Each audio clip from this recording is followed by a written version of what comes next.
सावन मास की कथा का 8वां। श्री सूत जी कहते हैं कि जो नित्य आनंदमय शांत निर्विकल्प निरामय अनादि अनंत शिव तत्व को जानते हैं वे परम पद को प्राप्त होते हैं। जो धीर पुरुष काम भोगों से विरक्त होकर भगवान शंकर में हेतु रहित पराभक्ति करते हैं उनका मोक्ष हो जाता है, वे संसार बंधन में नहीं पड़ते। और जो मायामय संसार में चिरकाल तक सुखपूर्वक विहार करके देहावसान होने पर मोक्ष चाहते हैं उनके लिए यह धर्म बताया गया है कि संसार में भगवान शिव की पूजा सदा ही स्वर्ग और मोक्ष का हेतु है। यदि प्रदोष आदि के गुणों से युक्त सोमवार के दिन यह पूजा की जाए तो उसका विशेष महात्म्य है। और जो केवल सोमवार को भी भगवान शंकर की पूजा करते हैं उनके लिए इहलोक और परलोक में कोई भी वस्तु दुर्लभ नहीं है। सोमवार को उपवास करके पवित्र होकर इंद्रियों को वश में रखते हुए वैदिक अथवा लौकिक मंत्रों से विधि पूर्वक भगवान शिव की पूजा करनी चाहिए। ब्रह्मचारी, गृहस्थ, कन्या, सुहागिन स्त्री अथवा विधवा कोई भी क्यों न हो, भगवान शिव की पूजा करके मनोवांछित वर पाता है, इसमें कोई संशय नहीं है। इस विषय में मैं एक कथा कहूंगा जिसको सुनकर मनुष्य मोक्ष पाते हैं और उनके मन में भगवान शिव की भक्ति होती है। आर्यावर्त में चित्रवर्मा नाम से एक प्रसिद्ध राजा थे। वे दुष्टों को दंड देने के लिए यमराज के समान समझे जाते थे। वे धर्म मर्यादाओं के रक्षक, कुमार्गामी पुरुषों को दंड देकर राह पर लाने वाले, समस्त यज्ञों का अनुष्ठान करने वाले और शरणार्थियों की रक्षा करने में समर्थ थे। भगवान शिव और विष्णु में उनकी बड़ी भक्ति थी। राजा चित्रवर्मा ने अनेक परम पराक्रमी पुत्रों को पाकर अंत में एक सुंदर मुख वाली कन्या प्राप्त की। एक दिन राजा ने जातक के लक्षण जानने वाले श्रेष्ठ ब्राह्मणों को बुलाकर कन्या की जन्म कुंडली के अनुसार भावी फल पूछे। तब उन ब्राह्मणों में से एक बहुज्ञ विद्वान ने कहा कि हे महाराज, यह आपकी कन्या सीमंतिनी नाम से प्रसिद्ध होगी। यह भगवती उमा की भांति मांगल्यमयी, दमयंती की भांति परम सुंदरी, सरस्वती के समान सब कलाओं को जानने वाली तथा लक्ष्मी की भांति अत्यंत सद्गुणों से सुशोभित होगी। यह 10,000 वर्षों तक अपने स्वामी के साथ आनंद भोगेगी और 8 पुत्रों को जन्म देकर उत्तम सुख का उपभोग करेगी। तत्पश्चात एक दूसरे ब्राह्मण ने कहा कि यह कन्या 14वें वर्ष में विधवा हो जाएगी। यह वज्राघात के समान दारुण वचन सुनकर राजा 2 घड़ी तक तो चिंता में डूबे रहे। तदनंतर सब ब्राह्मणों को विदा करके राजा ने कहा कि सब कुछ भाग्य के अनुसार ही होता है। ऐसा समझकर चिंता छोड़ दी। अब सीमंतिनी धीरे धीरे सियानी हुई और अपनी सखी के मुख से भावी वैधव्य की बात सुनकर उसे बड़ा खेद हुआ। उसने चिंतामग्न होकर याज्ञवल्क्य मुनि की पत्नी मैत्रेयी से पूछा कि माताजी, मैं आपके चरणों की शरण में आई हूँ, मुझे सौभाग्य बढ़ाने वाले सत्कर्म का उपदेश दीजिए। तब इस प्रकार शरण में आई हुई राजकन्या से पतिव्रता मैत्रेयी ने कहा कि सुंदरी, तू शिव सहित पार्वती जी की शरण में जा और सोमवार को एकाग्रचित्त होकर स्नान और उपवास पूर्वक स्वच्छ वस्त्र धारण करके शिव और पार्वती की पूजा कर। सोमवार के दिन शिव और पार्वती की आराधना करती रहे। इससे बड़ा भारी आपत्ति पड़ने पर भी तू उससे मुक्त हो जाएगी, इसमें कोई संशय नहीं। घोर से घोर एवं भयंकर महाक्लेश में पड़कर भी शिव पूजा मत छोड़ना, इसके प्रभाव से महान भय से पार हो जाओगी। इस प्रकार सीमंतिनी को आश्वासन देकर पतिव्रता मैत्रेयी आश्रम को चली गई। राजकुमारी ने उनके कथनानुसार भगवान शिव का पूजन प्रारंभ किया। निषद देश में नल की पत्नी दमयंती के गर्भ से इंद्रसेन नामक पुत्र हुआ था और राजा इंद्रसेन के पुत्र चंद्रांगद हुए। नृपश्रेष्ठ चित्रवर्मा ने राजकुमार चंद्रांगद को बुलाकर गुरुजनों की आज्ञा से उन्हीं के साथ अपनी पुत्री सीमंतिनी का विवाह कर दिया। उस विवाह में बड़ा उत्सव हुआ था। विवाह के पश्चात चंद्रांगद कुछ काल तक तो ससुराल में ही रहे। एक दिन राजकुमार यमुना के पार जाने के लिए कुछ मित्रों के साथ नाव पर सवार हुए। भाग्यवश नाव यमुना के भंवर में मल्लाहों सहित डूब गई और यमुना के दोनों तटों पर बड़ा भारी हाहाकार मच गया। इस दुर्घटना को देखने वाले समस्त सैनिकों के विलाप से सारा आकाश मंडल गूंज उठा।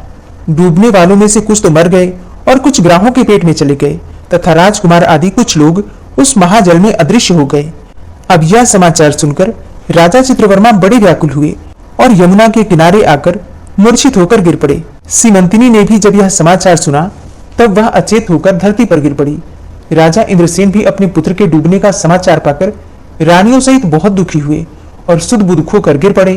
तदनंतर बड़े बूढ़ों के समझाने पर धीरे धीरे नगर में आए और फिर उन्होंने अपनी पुत्री को धीरज बंधाया। राजा चित्रवर्मा ने जल में डूबे हुए अपने दामाद का और वैदेहिक कृत्य वहां आए हुए उनके बंधु बांधवों से करवाया और पतिव्रता सीमंतिनी ने चिता में बैठकर पतिलोक में जाने का विचार किया, किंतु उसके पिता ने स्नेहवश उसे रोक दिया। तब वह विधवा जीवन व्यतीत करने लगी। मुनि पत्नी मैत्रेयी ने जिस शुभ सोमवार व्रत का उपदेश दिया था उसे सदाचार पारायणा सीमंतिनी ने विधवा होने पर भी नहीं छोड़ा। इस प्रकार 14वें वर्ष की आयु में अत्यंत दारुण दुख पाकर वह भगवान शिव के चरणारविंदों का चिंतन करने लगी।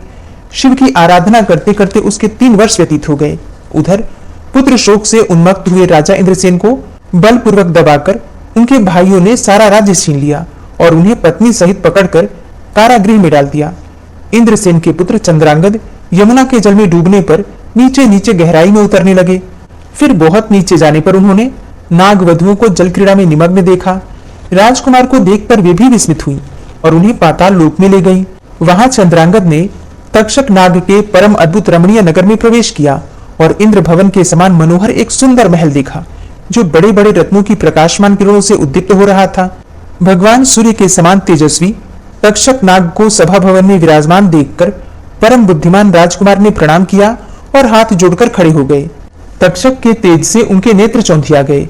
नागराज ने भी मनोरम राजकुमार को देखकर उन नागिनों से पूछा कि यह कौन है और कहां से आया है। उन्होंने उत्तर दिया, हमने इसे यमुना जल में देखा है और इसके कुल तथा नाम का परिचय न होने के कारण आपके पास ले आई है। तब तक्षक ने राजकुमार से पूछा कि तुम किसके पुत्र हो, कौन हो, कौन सा तुम्हारा देश है और यहाँ पर तुम्हारा कैसे आगमन हुआ है। राजपुत्र ने कहा कि भूमंडल में निषद नाम से प्रसिद्ध एक देश है। उसके स्वामी राजा नल महायशस्वी हो गए हैं। वे पुण्य श्लोक माने जाते हैं। उनके पुत्र इंद्रसेन हुए और इंद्रसेन का पुत्र मैं हुआ। मेरा नाम चंद्रांगद है। मैं अभी नूतन विवाह करके ससुराल में ही टिका था और यमुना जी के जल में विहार करता हुआ दैव की प्रेरणा से डूब गया। ये नाग पत्नियां मुझे आपके पास ले आई हैं। जन्मांतर के उपार्जित पुण्यों के प्रभाव से यहाँ मैंने आपके चरणार बिंदु का दर्शन किया है। आज मैं धन्य हूँ। मेरे माता पिता कृतार्थ हो गए क्योंकि आपने दया करके मुझे देखा और मुझसे वार्तालाप किया है। इस प्रकार अत्यंत मनोहर उदारतापूर्ण वचन सुनकर तक्षक ने कहा, हे राजकुमार, तुम भय न करो, धैर्य रखो और बताओ कि तुम संपूर्ण देवताओं में किसकी पूजा करते हो। राजकुमार ने कहा कि जो संपूर्ण देवों में महादेव कहे जाते हैं उन्हीं विश्वात्मा उमापति भगवान शिव की मैं पूजा करता हूँ, जो विधाता के भी विधाता, कारणों के भी कारण और तेजों में सर्वोत्कृष्ट तेज हैं। वे भगवान शिव मेरी परम गति हैं, जो अत्यंत निकट होकर भी पाप से दूषित चित्त वाले पुरुषों के लिए बहुत दूर हैं तथा जिनके तेज की कोई सीमा नहीं है, जो अग्नि, भूमि, वायु, जल और आकाश में भी स्थित हैं। वे विश्वात्मा भगवान सदाशिव हम सबके लिए परम पूजनीय हैं, जो संपूर्ण भूतों के साक्षी, सबकी आत्मा में स्थित रहने वाले परमेश्वर तथा निरंजन है। संपूर्ण संसार जिनकी इच्छा के अधीन है, मैं उन भगवान शिव की पूजा करता हूँ। ज्ञानी पुरुष जिन्हें एक आदि और पुराण पुरुष कहते हैं, गुणों के भेद से जिनमें भिन्नता की प्रतीति होती है, जिन्हें कोई तो क्षेत्रज्ञ, कोई तुरीय और कोई कूटस्थ कहते हैं, वे भगवान शिव मेरे परम आश्रय हैं, जो चैतन्यमय अचिंत्य तत्व हैं, जिनके तेज का कहीं अंत नहीं है। श्रुति के नेति नेति वचनों से तद्भिन्न समस्त वस्तुओं का बाध करके जिनके स्वरूप का निश्चय किया जाता है तथा आत्मज्ञानी पुरुषों के भी मन और वाणी की वृत्तियां जिनका स्पर्श नहीं कर पाती, वे ही ये भगवान शिव मेरे परम पूज्य हैं, जिनका प्रसाद पाकर साधु पुरुष अत्यंत उज्जवल इंद्रपद की भी अभिलाषा नहीं रखते तथा कर्मों की अर्गला अर्थात आगल और काल चक्र को लांघ कर निर्भय होकर विचरते हैं। वे भगवान शिव मेरी गति हैं, जिनकी स्मृति चांडाल की योनि में जन्म पाने वाले मनुष्यों के भी समस्त पाप रूपी रोगों का नाश करती है तथा जिनका संपूर्ण रूप श्रुतियों के लिए भी ढूंढने योग्य है। उन्हीं भगवान शिव के उद्देश्य से मैं सदैव पूजा करता हूँ। देव नदी गंगा जिनके मस्तक पर स्थान पाकर सुशोभित होती है, भगवती जगदम्बिका जिनके अर्धांग में निवास करती हैं, आहा, तक्षक और वासुकी दोनों नागराज जिनके कानों के कुंडल हैं, वे चंद्रार्ध शेखर भगवान शिव मेरे परम आश्रय हैं, जिनके चरण कमल वेदों के शीर्ष स्थानीय उपनिषदों में गौरवान्वित होते हैं। वेदांत की श्रुति भी जिनके चरणार बिंदु का गुणगान करती है, जिनका दिव्य स्वरूप योगियों के हृदय में सदा प्रकाशित होता रहता है तथा जिनकी सगुण मूर्ति संपूर्ण तत्वों का प्रकाश करने वाली है। गुणमयी सृष्टि पर विजय पाने वाले वे भगवान शंकर मेरे द्वारा पूजित होते हैं। राजकुमार की यह बात सुनकर तक्षक का चित्त प्रसन्न हो गया। उनके हृदय में महादेव जी के प्रति नूतन भक्तिभाव का उदय हो आया और वे उनसे इस प्रकार बोले कि हे राजेंद्र नंदन, तुम्हारा कल्याण हो। मैं तुम पर बहुत प्रसन्न हूँ, क्योंकि तुम बालक होकर भी सर्वोत्कृष्ट परात्पर शिव तत्व को जानते हो। देखो, यह रत्नमय लोक है, ये मनोहर नेत्रों वाली युवतियां हैं, ये मनोवांछित कामना पूर्ण करने वाले कल्प वृक्ष हैं तथा ये अमृतमयी जल से भरी हुई बावलियां हैं। यहाँ मृत्यु का दारुण भय नहीं है, बुढ़ापा और रोग से यहाँ किसी को पीड़ा नहीं होती। तुम इच्छा अनुसार यही विहरो, और यथा योग्य सुख भोगों का उपभोग करो। नागराज के ऐसा कहने पर राजकुमार हाथ जोड़कर बोले कि हे नागराज, मैंने समय पर विवाह किया है। मेरी पत्नी उत्तम व्रत का पालन करने वाली और शिव पूजा पारायणा है और मैं अपने माता पिता का इकलौता पुत्र हूँ। वे सब लोग इस समय मुझे मरा हुआ मानकर महान शोक से घिर गए होंगे, अतः मुझे किसी प्रकार भी यहाँ अधिक समय तक नहीं ठहरना चाहिए। आप कृपा करके मुझे उसी मनुष्यलोक में पुनः पहुंचा दें। तब नागराज तक्षक ने कहा, हे राजकुमार, तुम जब जब मेरी याद करोगे तब तब तुम्हारे सामने प्रकट हो जाऊंगा। ऐसा कहकर उन्होंने राजकुमार को एक सुंदर अश्व भेंट किया, जो इच्छा के अनुसार चलने वाला था। अनेक प्रकार के द्वीपों, समुद्रों और लोकों में उसकी अप्रतिहत गति थी। इसके सिवा उन्हें रत्नमय आभूषण, दिव्य वस्त्र एवं दिव्य अलंकार भेंट किए। उनकी सहायता के लिए सारी व्यवस्था करने के पश्चात तक्षक ने जाओ कहकर प्रेम पूर्वक उन्हें विदा किया। तब चंद्रांगद उस घोड़े पर सवार होकर निकले और थोड़ी ही देर में यमुना के जल से बाहर आकर उस दिव्य अश्व पर चढ़े हुए ही नदी के रमणीय तट पर घूमने लगे। इसी समय पतिव्रता सीमंतनी अपनी सखियों से घिरी हुई वहां स्नान करने के लिए आई। उसने यमुना के तट पर मनुष्य रूपधारी नाग कुमार के साथ भ्रमण करते हुए राजकुमार चंद्रांगद को देखा। दिव्य अश्व पर आरूढ़ हुए अपूर्व आकार वाले उन राजकुमार को देखकर वह उन्हीं की ओर दृष्टि लगाए खड़ी हो गई। उसे देखकर चंद्रांगद ने भी मन ही मन विचार किया कि जान पड़ता है इसे मैंने पहले भी कभी देखा है। तत्पश्चात वे घोड़े से उतरकर नदी के किनारे आ बैठे और उस सुंदरी को बुलाकर समीप बिठाकर पूछा कि तुम कौन हो, किसकी स्त्री और किसकी कन्या हो। सीमंतनी लज्जावश स्वयं कुछ न बोल सकी। तब उसकी सखी ने ये सब बातें बताई कि इसका नाम सीमंतनी है, यह निषदराज इंद्रसेन की पुत्रवधु, युवराज चंद्रांगद की रानी तथा महाराज चित्रवर्मा की पुत्री है। दुर्भाग्यवश इसके पति उस महाजल में डूब गए। इससे वैधव्य का दुख प्राप्त करके यह बाला शोक से सूखती जा रही है। अत्यंत प्रबल शोक में ही इसने 3 वर्ष व्यतीत किए हैं। आज सोमवार है, इसलिए यह यमुना जी में स्नान करने के लिए आई है। इसके ससुर का राज्य भी शत्रुओं ने छीन लिया है और बलपूर्वक उस पर अधिकार जमा लिया है और वे महाराज अपनी पत्नी के साथ उनकी कैद में पड़े हैं। लेकिन यह सब होने पर भी यह निर्मल अंतःकरण वाली सदाचार पारायणा राजकुमारी प्रति सोमवार को अत्यंत भक्तिभाव के साथ पार्वती जी सहित महादेव जी की पूजा करती है। तब उत्तम व्रत का पालन करने वाली सीमंतनी ने अपनी सखी के मुख से सब बातें कहलवाकर स्वयं भी राजकुमार से पूछा कि आप कौन हैं, आपके पार्श्ववर्ती ये दोनों पुरुष कौन हैं और आपने मेरे वृतांत को एक स्नेही की भांति क्यों पूछा है। हे महाबाहु, मुझे ऐसा जान पड़ता है कि मैंने आपको पहले भी कभी देखा है। आप मुझे स्वजन की भांति प्रतीत होते हैं। इतना कहकर राजकुमारी सीमंतनी नेत्रों से आंसू की धारा बहाती हुई देर तक फूट फूट कर रोती रही और मूर्छित होकर पृथ्वी पर गिर पड़ी।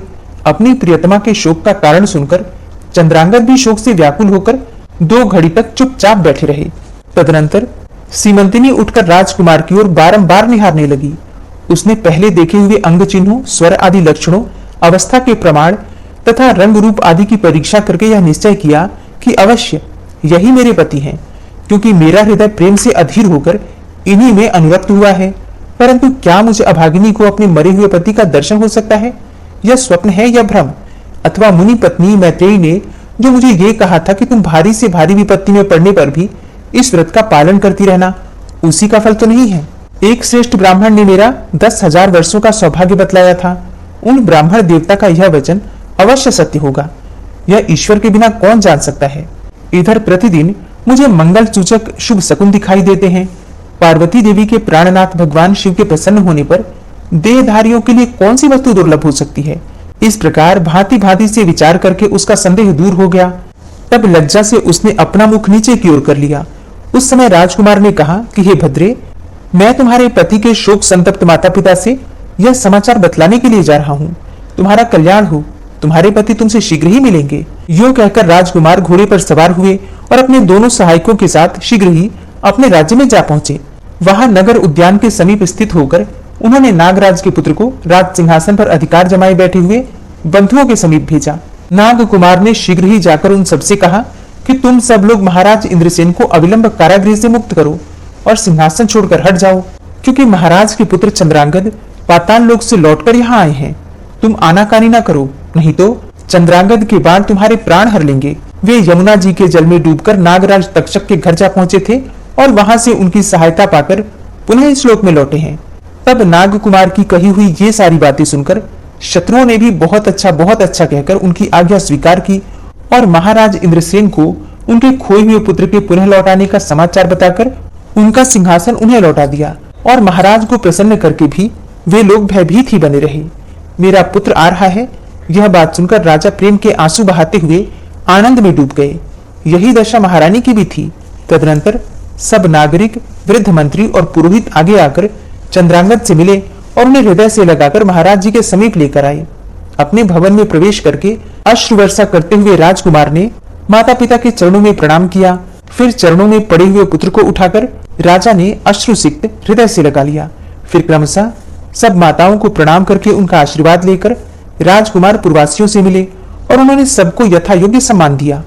उन्हें सबके साथ राजसभा में बैठकर अपना सब वृतांत पिता से निवेदन किया और नागराज तक्षक से मित्रता होने की भी बात बतलाई। राजकुमार का चरित्र देख और सुनकर राजा इंद्रसेन हर्ष से विवल हो गए और उन्होंने अपने मन में यही माना कि मेरी पुत्र वधु ने भगवान महेश्वर की आराधना करके इस अनुपम सौभाग्य का अर्जन किया है। निषद राज ने यह मंगलमयी वार्ता दूतों के द्वारा महाराज चित्रवर्मा को भी कहला दी और यह अमृतमयी वार्ता सुनकर महाराज चित्रवर्मा आनंद से विवल हो गए और बड़े वेग से उठकर उन्होंने संदेश वाहकों को उपहार में बहुत धन दिया। फिर अपनी पुत्री को बुलाकर उन्होंने उससे वैधव्य के चिन्हों का परित्याग करवाया और उसे नाना प्रकार के आभूषणों से विभूषित किया। तत्पश्चात समूचे राष्ट्र के गांव और नगर आदि में बड़ा भारी उत्सव हुआ और सब लोगों ने राजकुमारी सीमंतनी के सदाचार की बड़ी प्रशंसा की। चित्रवर्मा ने इंद्रसेन के पुत्र चंद्रांगद को बुलाकर सीमंतिनी को उनके साथ विदा कर दिया। चंद्रांगद ने तक्षक के घर से लाए हुए रत्न आदि आभूषणों के द्वारा, जो मानव मात्र के लिए अत्यंत दुर्लभ हैं, अपनी पत्नी को अलंकृत किया। तपे हुए स्वर्ण के समान सुशोभित 40 कोस तक जाने वाली सुगंध से युक्त दिव्य अंगराग से सीमंतिनी की बड़ी शोभा हो रही थी। कमल के केसर के समान रंग वाले कल्प वृक्ष के पुष्पों से बनी हुई और कभी न कुम्भलाने वाली माला भी सती सीमंतिनी की शोभा बढ़ा रही थी। इस प्रकार शुभ मुहूर्त में अपनी पत्नी को साथ लेकर ससुर की आज्ञा से चंद्रांगद पुनः अपनी नगरी में आए। महाराज इंद्रसेन ने अपने पुत्र को राज सिंहासन पर बिठाकर तपस्या द्वारा भगवान शिव की आराधना करके योगी पुरुषों को उपलब्ध होने वाली उत्तम गति प्राप्त की और राजा चंद्रांगद ने अपनी धर्मपत्नी सीमंतिनी के साथ 10,000 वर्षों तक नाना प्रकार के विषयों का उपभोग किया। उन्होंने 8 पुत्रों और एक कन्या को जन्म दिया। सीमंतिनी प्रतिदिन भगवान महेश्वर की पूजा करती हुई अपने स्वामी के साथ सुखपूर्वक रहने लगी। उसने सोमवार व्रत के प्रभाव से अपना खोया हुआ सौभाग्य प्राप्त कर लिया।